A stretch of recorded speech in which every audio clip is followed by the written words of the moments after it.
लिंग पलिंग समझ रहे लिंग पलिंग की हुंदा मुंडा कुड़ी बंदा जनानी ठीक है ते इदां इहनूं आपां लिंग पलिंग भी कह सकते हैं आत्मिक जीवन ते भौतिक जीवन जे भौतिक जीवन है तो फिर की है आत्मिक जीवन भौतिक शरीर है ते आत्मिक शरीर इन्हां दोनों च डिफरेंट जिहड़ा की अलग की चीज है बाइबल च रोमियो दे चैप्टर 8 के अनुसार ਅਸੀਂ सीख रहे हैं ठीक है पहली गल पढ़िए रोमियो 8 ਦਾ 5 वचन ਜਿਹੜੇ ਸਰੀਰਕ ਹਨ ਉਹ ਸਰੀਰ ਦੀਆਂ ਵਸਤਾਂ ਉੱਤੇ ਪਰ ਜਿਹੜੇ ਆਤਮਿਕ ਹਨ ਉਹ ਆਤਮਾ ਦੀਆਂ ਵਸਤਾਂ ਉੱਤੇ ਮਨ ਲਾਉਂਦੇ ਹਨ ਦੋ ਗੱਲਾਂ ਇੱਥੇ ਦੋ ਹੀ ਫਰਕ ਲਿਖਿਓ ਠੀਕ ਹੈ ਪਹਿਲਾ ਕੀ ਹੈ ਪਹਿਲਾ ਫਰਕ ਅਸੀਂ ਹੈਗਾ ਸਰੀਰ ਲਈ ਚਿੰਤਾ ਕਰਦਾ ਹੈ ਭੌਤਿਕ ਵਿਅਕਤੀ ਭੌਤਿਕ ਇਨਸਾਨ ਜਿਹੜਾ ਆ ਉਹ ਸਰੀਰ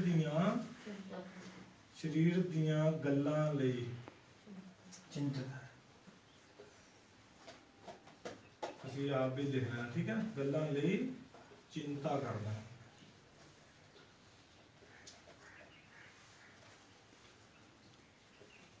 रोमियो 8 ਦਾ 5 वचन ठीक है ਤੇ ਆਪਾਂ ਥੋੜਾ ਲਿਖ ਲਈਏ ਫਿਰ ਮੈਂ ਤੁਹਾਨੂੰ ਥੋੜਾ ਸਮਝਾ ਦਿੰਦਾ ਆਤਮਿਕ ਵਿਅਕਤੀ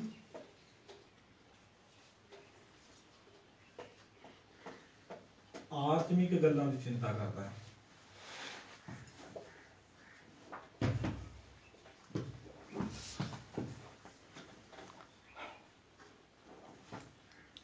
ਚਿੰਤਾ ਕਰਦਾ ये भी रोमिया कितना 8 ਦਾ 5 ही आया ठीक है लिख लो शरीर दे ਲਈ चिंता करता ਭੌਤਿਕ ਲੋਕ ਜਿਹੜੇ ਆ ਭੌਤਿਕ ਕੌਣ ਹੁੰਦੇ ਆ ਭੈਣ ਜਿਹੜੇ ਸਰੀਰ ਦੇ ਅਨੁਸਾਰ ਚੱਲਦੇ ਆ ਉਹਨਾਂ ਨੂੰ ਭੌਤਿਕ ਚੀਜ਼ਾਂ ਦੀ ਕੀ ਰਹਿੰਦੀ ਹਮੇਸ਼ਾ ਭੌਤਿਕ ਦਾ ਮਤਲਬ ਹੁੰਦਾ ਸੰਸਾਰੀ ਚੀਜ਼ਾਂ ਦੇ ਬਾਰੇ ਦੱਸਦੀ ਗੱਲ ਹੈ ਜਿਹੜਾ ਸ਼ਰਾਬੀ ਹੈ ਉਹਨੂੰ ਸ਼ਰਾਬ ਦੇ ਬਾਰੇ ਸੁਝੇਗਾ ਉਹ ਸ਼ਰਾਬ ਹੀ ਪੀਣਾ ਮੰਗੇਗਾ ਜਾਂ ਉਹਨੂੰ ਪੇਟ ਦੇ ਨਾਲ ਹੋਏਗਾ ਜ਼ਿਆਦਾ ਤੇ ਮੇਰਾ ਢਿੱਡ ਭਰਦਾ ਕਿਸੇ ਤਰ੍ਹਾਂ ਨਾਲ ਮੈਂ ਪ੍ਰਾਰਥਨਾ ਤੋਂ ਕੀ ਲੈਣਾ ਮੈਨੂੰ ਪ੍ਰਾਰਥਨਾ ਨਾਲ ਕੋਈ ਵੀ ਮਤਲਬ ਨਹੀਂ ਹੈ ਬਾਈਬਲ ਪੜ੍ਹਨ ਨਾਲ ਕੋਈ ਵੀ ਮਤਲਬ ਨਹੀਂ ਹੈ ਕਿਉਂਕਿ ਉਹ ਕਿਹੜਾ ਬੰਦਾ ਆ ਭੌਤਿਕ ਸਰੀਰਕ ਕਹਿ ਸਕਦੇ ਹੋ ਸਰੀਰਕ ਵਿਅਕਤੀ ਸਰੀਰਕ ਗੱਲਾਂ ਦੇ ਬਾਰੇ ਕੀ ਲਾਉਂਦੇ ਆ ਧਿਆਨ ਲਾਉਂਦੇ ਆ ਉਹਨਾਂ ਨੂੰ ਇਹ ਹੁੰਦਾ ਵੀ ਅਸੀਂ ਮਰਨਾ ਚਾਹੀਏ क्योंकि केड़ा व्यक्ति है वो शरीरक ਤੁਸੀਂ ਜਦੋਂ ਡਿਫਰੈਂਟ ਦੇਖਣੇ ਤੁਹਾਨੂੰ ਆਪੇ ਸਮਝ ਲੱਗ ਜਾਣਾ ਕਿ ਆਤਮਿਕ ਕੌਣ ਹੈ ਤੇ ਸਰੀਰਕ ਕੌਣ ਹੈ ਹੁਣ ਇਹ ਡਿਫਰੈਂਟ ਅਸੀਂ ਦੋ ਦੇਖ ਲਏ ਪਹਿਲਾ ਹੈਗਾ ਭੌਤਿਕ ਵਿਅਕਤੀ ਦੇ ਬਾਰੇ ਕਹਿੰਦਾ ਤੇ 5 ਵਿੱਚ ਲਿਖਿਆ ਵੀ ਜਿਹੜੇ ਸਰੀਰਕ ਹਨ ਜਿਹੜੇ ਸਰੀਰਕ ਇੱਛਾਵਾਂ ਨਾਲ ਚੱਲਦੇ ਹਨ ਸਰੀਰਕ ਮਨ ਰੱਖਦੇ ਹਨ ਉਹਨਾਂ ਦੇ ਲਈ ਲਿਖਦਾ ਆ ਉਹਨਾਂ ਦੇ ਕੋਲ ਆਹ ਚਿੰਤਾ ਰਹਿੰਦੀ ਹੈ ਸਰੀਰ ਦੀਆਂ ਚਿੰਤਾਵਾਂ ਕਿਹੜੀਆਂ ਚਿੰਤਾਵਾਂ ਪ੍ਰਭੂ ਨੇ ਆਖਿਆ ਨੇ ਚੇਲਿਆਂ ਨੂੰ ਕਿ ਤੁਸੀਂ ਯਹੂਦੀਆਂ ਦੀ ਖਮੀਰ ਤੋਂ ਹੁਸ਼ਿਆਰ ਰਹੋ ਜਦੋਂ ਉਹਨਾਂ ਨੇ ਇਹ ਗੱਲ ਆਖੀ ਚੇਲੇ ਕਹਿੰਦੇ ਪ੍ਰਭੂ ਇਸ ਰੋਟੀ ਲੈਣੀ ਭੁੱਲੇ ਗਏ प्रभु ने आखा यहूदियों की खमीर तो की रहो उन्हें आखा प्रभु असि रोटी लेनी की हो गए उन्हें फिर प्रभु ने उन्हें डांटिया प्रभु ने उन्होंने आखिया कि जदों मैं 5000 ਨੂੰ ਰਜਾਇਆ ਤੁਸੀਂ ਕਿੰਨੇ ਟੋਕਰੇ ਚੱਕੇ ਉਹਨੇ ਕਹਿੰਦੇ 12 ਚੱਕੇ ਪ੍ਰਭੂ ਉਹਨਾਂ ਨੇ ਆਖਿਆ ਜਦੋਂ ਮੈਂ 7000 ਨੂੰ ਚਕਾਇਆ ਰਜਾਇਆ ਕਿੰਨੇ ਟੋਕਰੇ ਚੱਕੇ ਹੈ ਜੀ ਹਾਂਜੀ सॉरी साथियों ने जो 4000 रजाया था कितने टोकरे चक्के 7 कोई करैक्टर भी कर दो कोई ते वो कहंदे प्रभु ਅਸੀਂ 7 ਚੱਕੇ 12 ਚੱਕੇ ਤੇ ਫਿਰ ਪ੍ਰਭੂ ਕਹਿੰਦੇ ਤੁਸੀਂ ਹੱਲੇ ਵੀ ਨਹੀਂ ਸਮਝੇ ਹੱਲੇ ਵੀ ਤੁਸੀਂ ਖਾਣ ਪੀਣ ਦੀਆਂ ਚੀਜ਼ਾਂ ਤੇ ਕੀ ਲਾਇਆ ਮੈਂ ਤੁਹਾਨੂੰ ਕਹਿਣਾ ਯਹੂਦੀਆਂ ਦੇ ਖਮੀਰ ਦਾ ਮਤਲਬ ਤੁਸੀਂ ਉਹਨਾਂ ਦੀ ਝੂਠੀ ਸਿੱਖਿਆ ਤੋਂ ਕੀ ਰਹੋ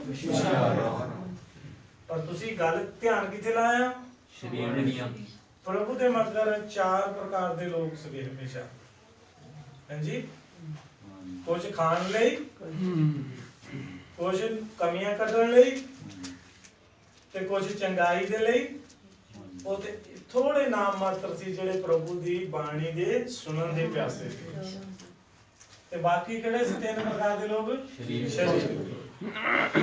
ਸਰੀਰਕ ਵਿਅਕਤੀ ਸਰੀਰਕ ਗੱਲਾਂ ਦੇ ਉੱਤੇ ਆਪਣਾ ਧਿਆਨ ਕੇਂਦਰਿਤ ਕਰਦਾ ਹੈ और ਉਹਦੇ ਨਾਲ ਆਤਮਾ ਗੱਲ ਨਹੀਂ ਕਰਦਾ ਕੀ ਨਹੀਂ ਕਰਦਾ ਭਾਈ? ਆਤਮਾ ਦਾ ਨਹੀਂ ਕਰਦਾ ਗਾ।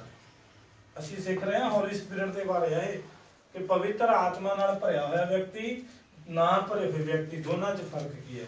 ਪਵਿੱਤਰ ਆਤਮਾ ਤਾੜੀਆਂ ਮਾਰਨ ਨਾਲ, ਜ਼ੋਰ ਨਾਲ ਪ੍ਰਾਰਥਨਾ ਕਰਨ ਦੇ ਨਾਲ ਤੁਸੀਂ ਪਵਿੱਤਰ ਆਤਮਾ ਨਾਲ ਨਹੀਂ ਭਰਦੇ ਆ।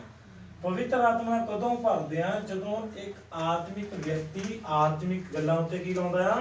ਮਨ ਲਾਉਂਦਾ ਹੈ, ਚਿੰਤਾ ਕਰਦਾ ਹੈ, ਵਿਚਾਰ ਕਰਦਾ ਹੈ, ਸੋਚਦਾ ਹੈ ਆਤਮਿਕ ਗੱਲਾਂ ਦੇ ਬਾਰੇ।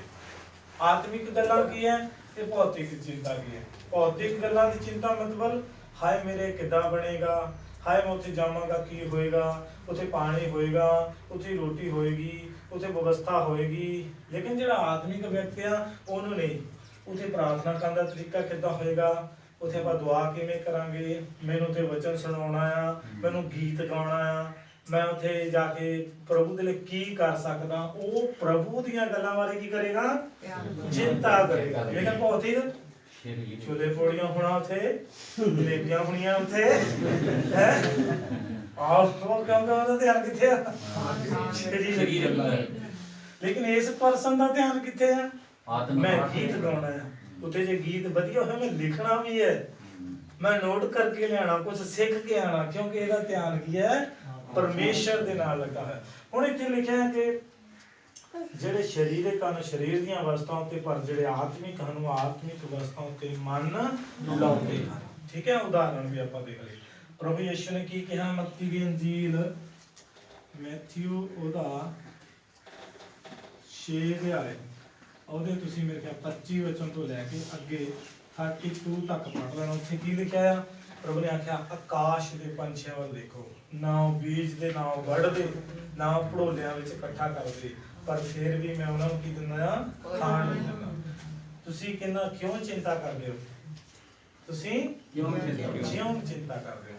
ਤੇ ਇੱਧਰ ਫਿਰ ਦੇਖੀਏ, ਜਦੋਂ ਮੱਤੀ ਦੀ ਅੰਜੀਲ ਤੁਸੀਂ 33-34 ਪੜੋਗੇ, 6 ਅਧਿਆਏ ਤਾਂ ਤੁਸੀਂ ਨਾ 6 ਅਧਿਆਏ ਦਾ 33-34 ਵਚਨ ਪੜੋਗੇ, ਲਿਖ ਲਓ ਇੱਧਰ ਦੀ ਸਾਈਡ।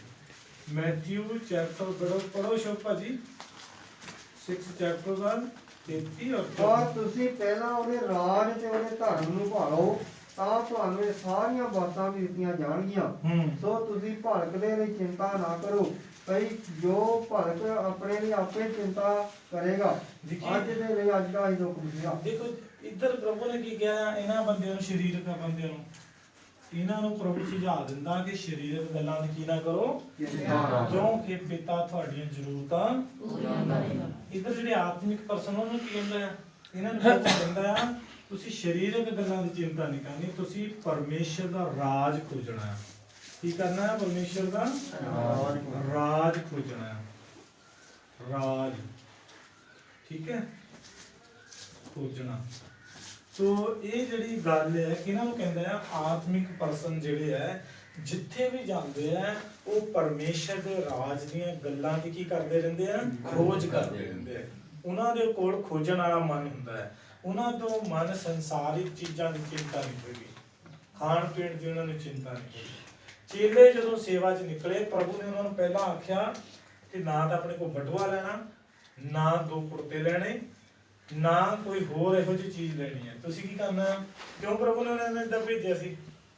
ਜਦੋਂ ਸੇਵਾ ਕਰਕੇ ਆਏ, ਪ੍ਰਭੂ ਨੇ ਉਹਨਾਂ ਨੂੰ ਪੁੱਛਿਆ ਤੁਹਾਨੂੰ ਕਿਸੇ ਗੱਲ ਦੀ ਘਟੀ ਹੋਈ? ਉਦੋਂ ਨਹੀਂ ਕੀ ਆਖਿਆ? ਨਹੀਂ ਪ੍ਰਭੂ ਜੀ। ਇਹਦਾ ਮਤਲਬ ਕਿਸੇ ਸੇਵਾ 'ਚ ਜਾਣ ਲੱਗੇ ਜਾਂ ਪ੍ਰਭੂ ਦੀ ਕੰਮ ਦੇ ਲਈ ਸਾਨੂੰ ਸੰਸਾਰਿਕ ਅਵਸਥਾ ਦਾ ਆਸਰਾ ਨਹੀਂ ਲੈਣਾ। ਅਸੀਂ ਆਸਰਾ ਕਿਹਦਾ ਲੈਂਦੇ ਆ? ਪਰਮੇਸ਼ਰ ਤੇ ਡਿਪੈਂਡ ਆ। ਭੁੱਖਾ ਰੱਖੇਗਾ, ਭੁੱਖਾ ਰੱਖ ਲਿਆ, ਉਹਦੀ ਮਰਜ਼ੀ ਹੈ। ਪਰਮੇਸ਼ਰ ਦੀ ਮਰਜ਼ੀ ਦੇ ਵਿੱਚ ਰਹਿਣਾ ਹੀ ਆਤਮਿਕ। 6 ਵਚਨ ਪੜ੍ਹੀਏ। ਲਿਖਿਆ ਹੈ ਸਰੀਰ ਕਿਉਂ ਜੋ ਸਰੀਰਕ ਮਨਸ਼ਾ ਮੌਤ ਹੈ, ਪਰ ਆਤਮਿਕ ਮਨਸ਼ਾ ਜੀਵਨ ਅਤੇ ਸ਼ਾਂਤੀ। ਦੇਖੋ ਦੂਜਾ ਪੁਆਇੰਟ, ਜੇ ਤੁਸੀਂ ਸਰੀਰਕ ਗੱਲਾਂ ਦੀ ਜ਼ਿਆਦਾ ਚਿੰਤਾ ਕਰੋਗੇ ਤਾਂ ਸਾਨੂੰ ਮੌਤ ਮਿਲੇਗੀ। ਇੱਥੇ ਤੁਸੀਂ ਲਿਖ ਲਓ ਆਤਮਿਕ ਤੌਰ ਤੇ ਮਰਿਆ ਹੋਇਆ। ਤਰੀਕ ਦਾ ਆਤਮਿਕ ਸਰੀਰ ਜੀਵਤ ਹੈ ਸਦਾ ਲਈ, ਜੀਵਤ ਹੈ ਸਦਾ ਲਈ।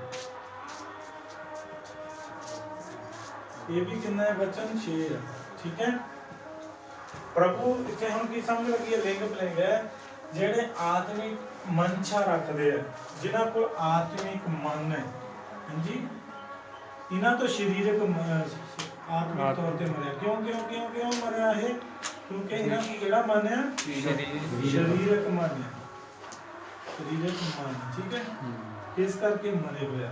ਇਹ ਵਿਅਕਤੀ ਸਦਾ ਲਈ ਕਿਉਂ ਜੀਉਣਗੇ? ਕਿਉਂਕਿ ਇਹਨਾਂ ਤੋਂ ਕਿਹੜਾ ਮਨ ਹੈ? ਆਤਮਿਕ ਮਨ।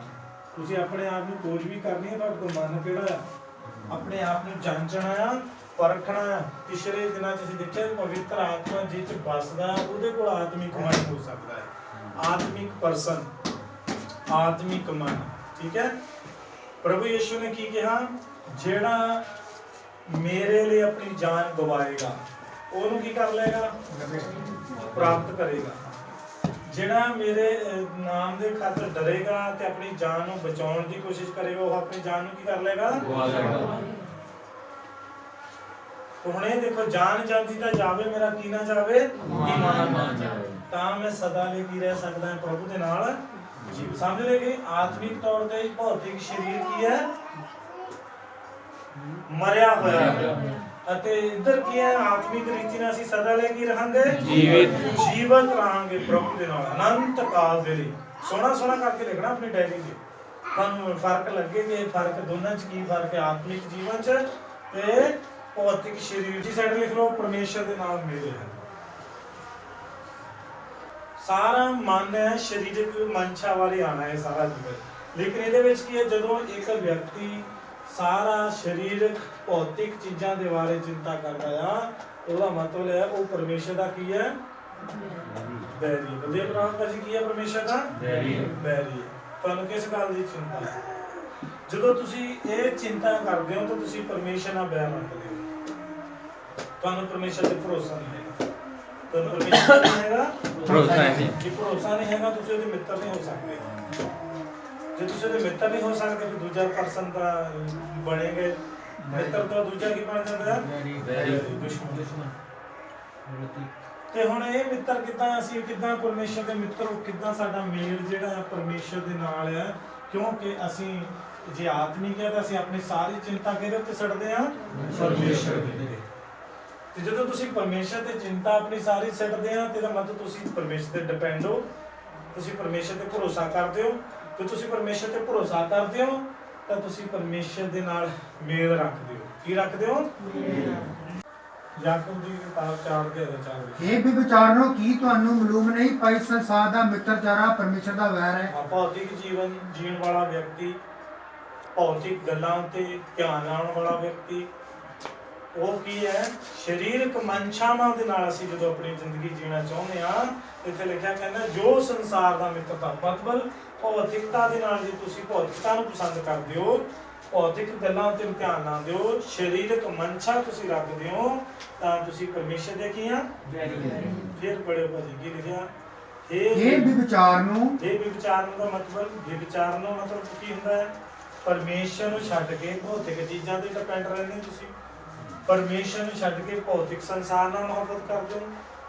ਵੀ ਵਿਚਾਰ ਕਿਸੇ ਵਿਅਕਤੀ ਨੂੰ ਕਿਹਾ ਜਾਂਦਾ ਪਤਾ? ਹਾਂਜੀ, ਇਹ ਹੈਗਾ ਪਤੀ, ਆਹ ਪਤਨੀ। ਜੇ ਇੱਕ ਪਤੀ ਜਾਂ ਪਤਨੀ ਕਿਸੇ ਤੀਸਰੇ ਪਰਸਨ ਦੇ ਨਾਲ ਕੋਈ ਰਿਸ਼ਤਾ ਰੱਖੇ, ਉਹਨੂੰ ਕੀ ਕਹਿੰਦੇ ਆ? ਵਿਚਾਰ। ਚਾਹੇ ਫੋਨ ਤੇ ਗੱਲ ਕਰੇ, ਹੋ ਫੋਨ ਤੇ ਗੱਲ ਕਰੇ, ਭਾਵੇਂ ਦੋਸਤ ਬਣਾ ਕੇ ਗੱਲ ਕਰੇ, ਕੁਝ ਵੀ ਗੱਲ ਕਰੇ, ਉਹ ਕੀ ਹੈ ਪਰਮੇਸ਼ਰ ਦੀ ਨਜ਼ਰ 'ਚ? ਜਿਹੜਾ ਕੋਈ ਥਰਡ ਪਰਸਨ ਦੇ ਨਾਲ ਬਿਨਾਂ ਮਤਲਬ ਦੇ ਰਿਸ਼ਤਾ ਰੱਖੇ ਉਹਨੂੰ ਕੀ ਕਹਿੰਦੇ ਆ? ਹੁਣ ਸਾਡਾ ਪਰਮੇਸ਼ਰ ਕੀ ਹੈ? ਆਤਮਿਕ ਪਿਤਾ ਵੀ ਹੈ, ਪਤੀ ਵੀ ਹੈ। ਅਸੀਂ ਉਹਦੀ ਦੁਲਹਨ ਹਾਂ, ਤੋ ਸਾਡਾ ਕੀ ਹੈ? ਹੁਣ ਮੈਂ ਜੇ ਇਸ ਆਤਮਿਕ ਜੀਵਨ ਛੱਡ ਕੇ ਭੌਤਿਕ ਚੀਜ਼ਾਂ ਤੇ ਡਿਪੈਂਡ ਰਹਾਂ ਤੇ ਮੈਂ ਕੀ ਬਣ ਜਾਂਦਾ ਫਿਰ? ਵਿਚਾਰ। ਪਰਮੇਸ਼ਰ ਦੇ ਨਾਲ ਕੀ ਕਰਦਾ? ਮੈਂ ਵਿਸ਼ਵਾਸਘਾਤ ਕਰਦਾ। ਕੀ ਕਰਦਾ? ਵਿਸ਼ਵਾਸ। ਪਰਮੇਸ਼ਰ ਤੇ ਮੈਂ ਡਿਪੈਂਡ ਨਹੀਂ ਹਾਂ। ਜਦੋਂ ਮੈਂ ਪਰਮੇਸ਼ਵਰ ਤੇ ਨਿਰਭਰ ਨਹੀਂ ਆ, ਸੰਸਾਰ ਨਾਲ ਮੁਹੱਬਤ ਪੜ ਸਕਦੇ ਹਾਂ। ਯਾਕੂਬ ਦੀ ਕਿਤਾਬ 4 ਦੇ 4